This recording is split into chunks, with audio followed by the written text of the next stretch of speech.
This is Hannibal from the Hannibal TV on YouTube, coming at you with another clip from the Engaging the Phenomena podcast. My friend James has provided me this footage of George Knapp and Colm Kelleher discussing reverse engineering of UAPs. And I'll put up a screenshot right now of Colm Kelleher.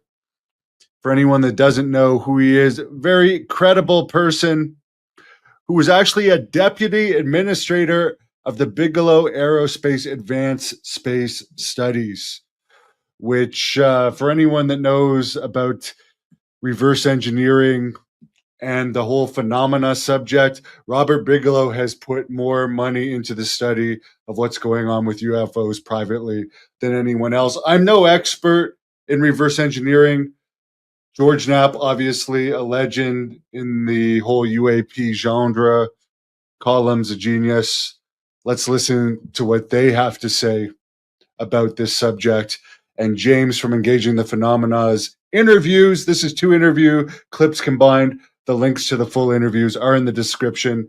And James will be appearing with me in an interview right here on the Hannibal TV in just a couple of days. So hit the subscribe button. You know, the very first conversation I ever had about UFOs with Senator Harry Reid was about reverse engineering, these allegations of things that were being taken apart out in the Nevada desert in order to figure out how they worked and to see if we could duplicate that technology. And at the time, I'm sure it sounded preposterous, more preposterous even than now, because it was so far out there. But Senator Reid took an interest in it. And I think that planted the seed. And then years later, as he is getting briefings and having conversations with people like Robert Bigelow and others about what the AAWSAP guys are doing, you know, those stories keep bouncing back to him, hearing about the possibility that there's alien technology somewhere that's being taken apart by these big aerospace companies to figure out if we can duplicate the technology and gain an advantage in terms of national security capabilities. He was hearing that stuff as well, you know, and of course, Colm and Lakatsky and the people they were working with, people who are deep inside.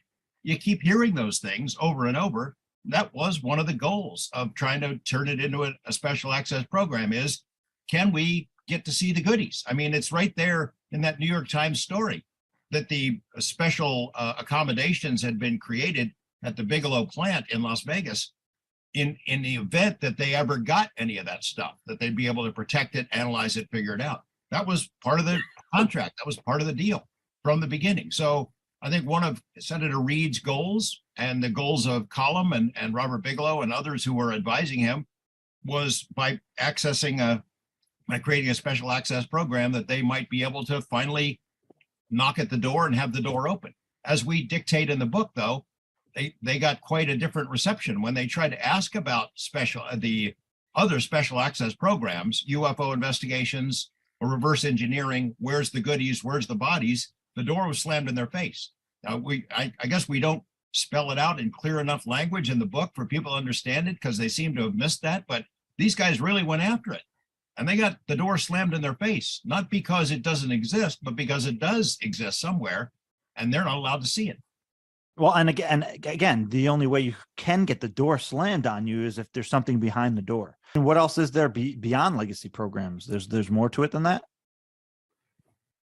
For our particular program, we were focused not only on the hardware, but we were also focused on medical aspects of the topic.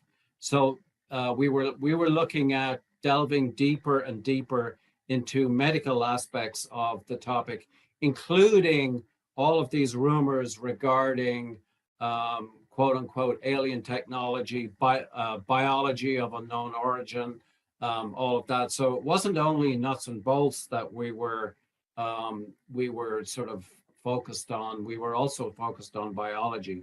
And that's a completely different sort of avenue to follow. So that's separate from the legacy programs? Well, it's inherent in the legacy programs, but it's not usually focused on. And again, you know, I would reiterate that all of the people who were involved in these programs behind the scenes, it was pretty well common knowledge that these legacy programs existed.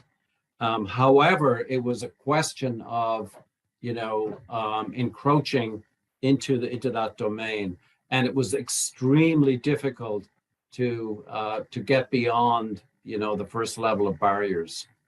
Yeah, and George, Jeremy Corbell had this amazing quote in I think of 2018, right after the Hunt for the Skinwalker documentary came out.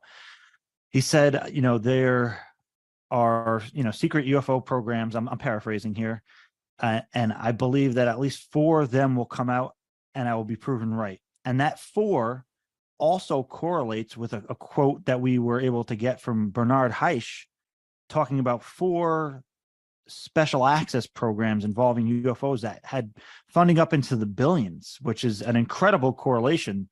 And, after Jeremy was on Phenomenon Radio, you went on there, and I think Linda or John, probably Linda, asked you about those 4 programs, and your response was something like, I don't know how you got that out of them, but yes.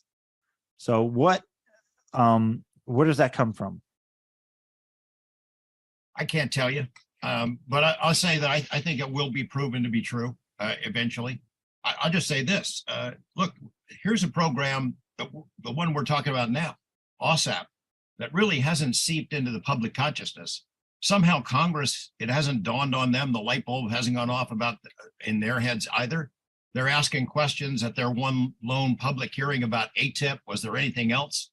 Well, we've documented there was something else. In fact, it was the biggest UFO program that we know of for sure. There are rumors and allegations about something much bigger. And if you believe that there are objects of alien origin that have been stashed away and studied, then yeah, somebody's funding that to a large degree over the years. But here's something we know for sure was funded. AAWSAP had 50 full-time investigators.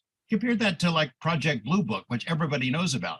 Their job was to explain this stuff away, and they had a much smaller staff. These guys had 50 full-time investigators who were boots on the ground, traveled all over the world, gathered files from other governments and other private sources and put it together. They created the world's largest UFO database. We saw that announcement from the Pentagon meeting with reporters talking about a couple of 100 cases. Whoop-de-doo. These guys had 200,000 cases in this data warehouse that they put together, 200,000 UFO cases. And it's not just stories of lights in the sky. As Colm mentioned, one of the main focuses of the AAWSAP program, the Bass investigation, was the physical effects, harmful effects that happen in these close encounter cases. Pilots, other kinds of witnesses who get close to this technology, bad things happen to them. We've seen only one report, the DIRD report that Kit Green wrote, that was made public. There's so much more that has not been made public. And in fact, I'm not sure it ever will be made public because so much of it is so sensitive. These guys, when they're investigating and interviewing people who've had these dramatic, often devastating medical consequences, in order to get the information out of them, you have to tell them, hey, we're not going to make this public. It took us 14 months to get approval by the Pentagon for what we wrote in that first book. And there's so much more that hasn't been made public of a highly sensitive nature. When I see these debunking kind of things in the Times and other media, how there's no proof of space aliens, it's so disheartening in a sense, because the kind of work that Colm and his colleagues did to get to the bottom of this, if they'd been allowed to continue. AAWSAP lasted 27 months. It was supposed to be at least 5 years. If they'd been allowed to be a special access program to continue, we might have some solid answers by now. But we don't, we don't. Now, where those other legacy programs are housed, I can't say for sure. I can say I'm pretty confident that there is hardware, that there are machines and materials of unknown origin that are in the hands of defense contractors. Whether or not our government will ever get them back, is there a paper trail that establishes we gave it to them so that they can analyze it, figure it out every couple of years and break it out of the hangar and try to figure out how it works? I don't know. I know that if I were them and I had it, I wouldn't give it back to us.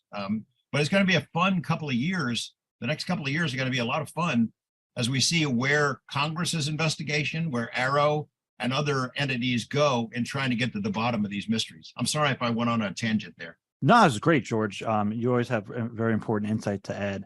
And, what makes you confident that these 4 programs will see the light of day? And is it related to the immunity language that was granted in the NDAA? Well, I think I'm confident that some of it will come out because there are people, whistleblowers, who are lining up to tell the story. And, I don't know how far Colm wants to go, but there are colleagues of his that know so much more, and not just the generic story of we've got crash saucers stashed somewhere. They know where. They know where this stuff is, at least where it was pretty recently. Is Jim Lukatsky dropped a bomb in the book. Chapter 9 has, he's talking about a briefing that's taking place of, saying that the U.S. government has not only obtained a intact UFO craft off-world vehicle, but has gained access to the inside. So can you speak to that any bit, Colm? I can speak to that in that the words that Jim Lukatsky wrote are 100% accurate, and the manuscript was submitted to the Defense Office of Pre-Publication and Security Review, DOPSR. It took 7 months for DOPSR to go through this document, including that particular paragraph. And, DOPSR essentially put their stamp of approval on it after the book had, the manuscript had gone out to Defense Intelligence Agency reviewers, Department of Homeland Security reviewers, and other agency reviewers. So bottom line, when you submit a manuscript to DOPSR, is that the approval process basically generates a line in the sand beyond which it is not feasible to go. So that line in the sand that was part of the approval process that Lukatsky received is a line in the sand beyond which we cannot go. I mean, that's yeah, go ahead. He went a long way down that path, and he's done his best to be as forthright as possible. But the realities of the national security state are that once DOPSR provides approval, it is not possible to go beyond that line in the sand without risks, and people are not prepared to take those risks. It's a blockbuster line, James, and I'm sure if you don't read it carefully, you can blow right by it and miss it, but it's very carefully worded. He said as much as he could. I mean, we'd all like to know more about that, but I think the way he was able to get away with saying that much because he doesn't identify where the craft is or who possesses it or who was doing the test to get inside. Doesn't even name the people that he shared that information with. So I think he went as far as he could. He'd like to do more. We'd certainly like to publish more about it, but that's all we can do for now. Maybe somewhere down the road we can get more info out there. Yeah, and I imagine you can't say too much more about it. But it's confirmation from a guy who was in a position to know this is real. Yeah, right. And so, Colm, was that information secondhand to you? Secondhand in terms of you heard it from Jim Lukatsky. You weren't. Yes. Okay, you weren't at the thing. I was not at the meeting in Congress. In even the book, there's a term that comes up, and that is human interface. So how is human interface involved with AAWSAP? Well, human interface is different, obviously, from human effects. So from a human interface perspective, you're looking at everything from what an advanced cockpit might look like in the future to how humans could interface with UFO technology. And that has, ramifications in the consciousness arena. It also has ramifications in the technological arena. Right. And I know this is not technically yours per se, right? But you had this. I don't know if the audience can see this slide 9. You guys, I don't know if you have ever seen that column. There's cognitive human interface. What is that? Well, it goes back to I guess that the broad rubric of accessing UFO technology through consciousness modalities, and that would include technologies like remote viewing. It would include other technologies of remote influencing. It's a broad, from the AAWSAP perspective, it was considered a broad department under the rubric of UFOs and consciousness. We did, as Bigelow Aerospace Advanced Space Studies, did propose to DIA that we conduct multiple remote viewing programs within the AAWSAP category, but Defense Intelligence Agency turned it down, and they basically said that it would involve too much resource, too many people. And so what they did allow was small pilot projects that involve remote viewing as they pertain to the UFO project. And we've already reported in Skinwalkers and the Pentagon some of what Joe McMonigal, for example, did in the remote viewing regarding Skinwalker Ranch. So there were very small pilot attempts made during the AAWSAP program. Okay, and I'm going to bring up some names, and Colm, you can tell me if they sound familiar. Jeffrey Griffith, Mary Elliott, TRW. I'm not going to comment on that because I'm not saying anything. I'm not attaching a name to it. I'm just saying, Well, I know where that is going, so I'm not at liberty to comment on that program. Okay, but are you even able to say the name, or is it something where you can't even say the name of it? I'm not at liberty to discuss that program, so I'm not. It's part of what I can't talk about. George, can you tell me what I'm talking about? No, not really. No. You can't say the name? I don't think I want to go there, not with Colm as part of the program, but we can talk about it off the air. I'd love to do that. If you can stay after a few minutes or even another time. But because that's of high interest. Does that have anything to do with David Grush coming out and anything that he discovered while he was doing his investigation for the UAP task force? I think Dave did touch fist bumps with some of that information and some of those people. But you'd have to ask him that. He'd have to be the one to answer that.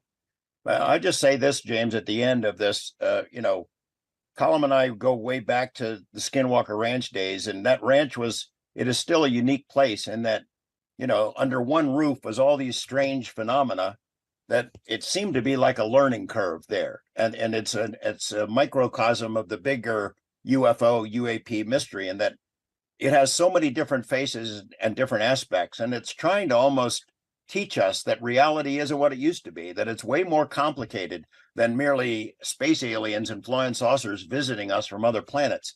We're not going to figure this stuff out by just studying lights in the sky and radar returns. You have to do boots on the ground, interact with people who've had close encounters, and listen to their stories and listen to the effects that these things have had on their lives. And you have to follow the evidence where it leads.